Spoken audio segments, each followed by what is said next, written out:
আসসালামু আলাইকুম বন্ধুরা, আজ এসেছি অত্যন্ত সুরেলা মিষ্টি কণ্ঠের অধিকারিণী মিষ্টি মেয়ে মিম উদাসী বাউলের কিছু গান এবং তার জীবনী কিছু কথা নিয়ে।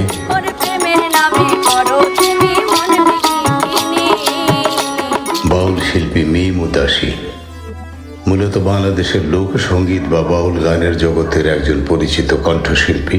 তার জীবন সম্পর্কে খুব বিস্তারিত নথিভুক্ত তথ্য বা প্রথাগত জীবনী গ্রন্থ না থাকলেও তার মিউজিক ভিডিও এবং সোশ্যাল মিডিয়া প্রোফাইল থেকে কিছু প্রাথমিক তথ্য পাওয়া যায়।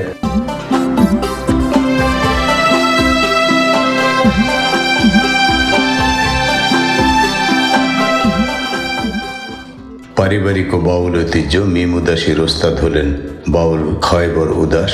তিনি মূলত উদাস বাউল ঘরানার শিল্পী হিসেবে পরিচিত। জনপ্রিয়তা, তিনি মূলত ফেসবুক এবং ইউটিউবের মাধ্যমে ব্যাপক জনপ্রিয়তা পেয়েছেন। তার পরিবেশিত বিচ্ছেদ গান, ভাওয়াই এবং মরমী গানগুলো শ্রোতাদের কাছে বেশ সমাদৃত।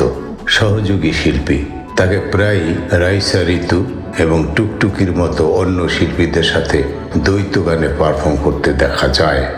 বাদ্যযন্ত্র শিল্পী, তার অধিকাংশ গানে ঢোলে বিদ্যুৎ কুমার এবং বেঞ্জোতে সোহান উদাস সহযোগিতা করেন। মিম উদাসী বর্তমান সময়ের একজন অত্যন্ত জনপ্রিয় উদীয়মান বাউল শিল্পী। যদিও তার জন্ম ও শৈশব নিয়ে বিস্তারিত তথ্য ইন্টারনেটে পাওয়া যায়নি বন্ধুরা, আর এই বিষয়গুলো নিয়ে বাউলরাও ভাবেন না বন্ধুরা।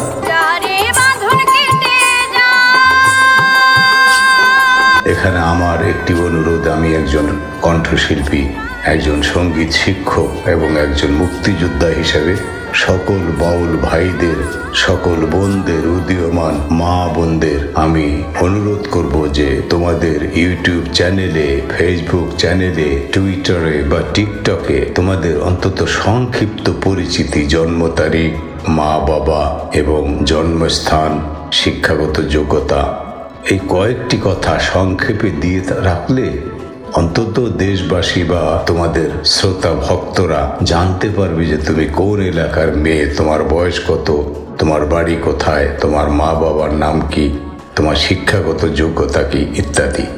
প্রাথমিক জীবন ও সঙ্গীতের হাতে খড়ি, যে কথা আগেই বলেছি বন্ধুরা, যে আসলে বাউল শিল্পীরা তো বাউলই।